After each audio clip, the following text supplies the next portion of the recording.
Well, during the Tour de France last year, we had a clown of a lady step out in front of a peloton travelling at 45 kilometres an hour with a cardboard sign saying Uma Oompa because she wanted to send a message to someone over free-to-air TV.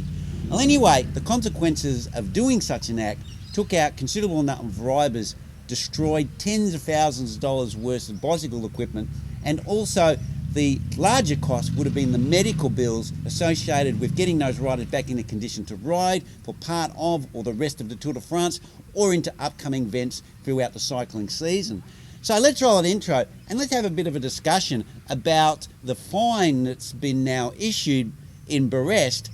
Was that really good enough? Was the punishment worth the crime?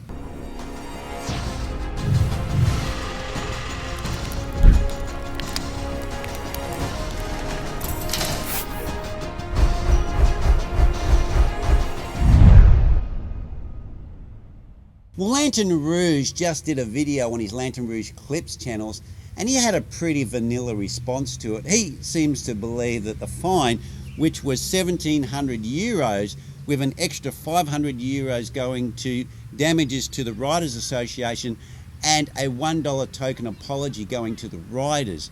So we've got around about a 2,200 euro fine.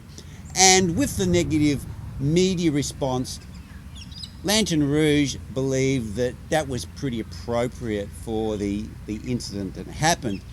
Well, my view is a little bit different to that. I think that the fine was far too low, and it didn't represent the consequences of what that person's actions did in a world-renowned event, taking out many of the riders, potentially changing the outcome of that race, and also causing significant costs and damages to the teams and the riders.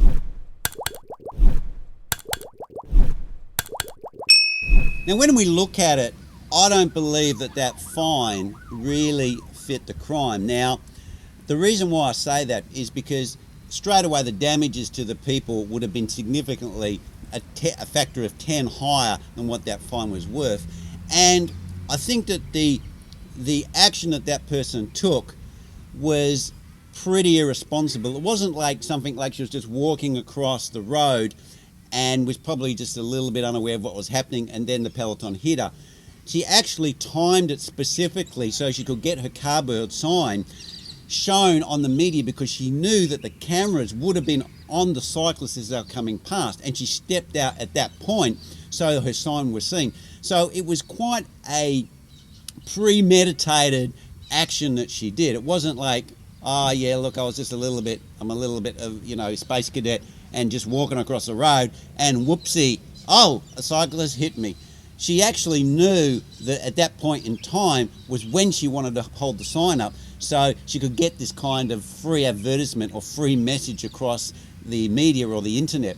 And that's where I think that that should have been taken into consideration, that there was significant intent to do that. So what do I think would have been a significant punishment? Now, I don't think in this sort of instance there should have been a jail term, because the action in itself was pretty minor. It was just stepping out, like one step out onto the road.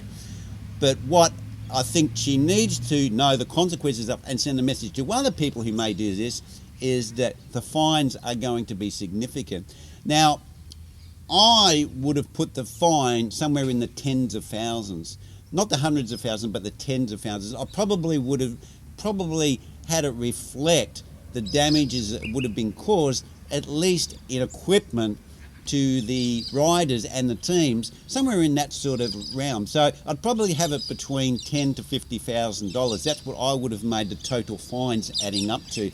Now that might sound pretty harsh, but the reality is there's no free lunch here. Those bicycle teams and the event would have had significant losses. Now, the event could have did take out some significant riders, which could have impacted viewer numbers. They could have had a loss of revenue coming from that. They also the teams could have had a loss of sponsorship, because now that their lead riders have been taken out of the race. And also, there's just the cost of those bikes. I mean, okay, maybe they get sponsored, but there's still contracts done between the teams and the manufacturers that need to be in place for them to get that equipment. And this could also significantly affect prize money for all those riders that have been taken out, because they may not even be fit for the next few races. So I think that the fine needs to reflect that in some way, and I think between 10 and 50,000 euros would have been more appropriate, even though that might sound a bit severe, because this is just like some 30-odd woman who stepped out in front of the peloton. So in conclusion, I think there's two factors here. First of all, you need to respond to the actual damages that that lady did. That's the first thing. And the second thing is you need to send a clear message to anyone else who thinks, oh, I'm going to hold up my little cardboard sign or my little sign, which actually another guy did later on in the tour.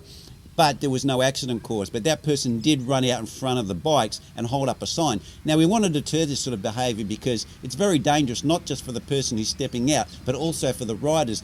Right? Those cyclists are already taking a certain level of danger in this road cycling. It's a pretty dangerous sport. And we don't want the spectators just running out because, oh, they want to send a message over free-to-air TV. Oh, how cute that someone will be able to watch the cycling, and then they'll go, oh, look, that's my grandma, or that's my sister, or she's holding up a sign to us.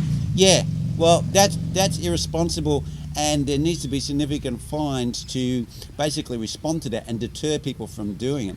Well, anyway, guys, I've got a pretty hard view on it. What's your view on it? Leave your comments down below and let me know, what do you think would have been appropriate for Mrs. Uma Umpa who had a cardboard sign up? Well, anyway, guys, that's where I'm going to leave it, and I'll see you next vid.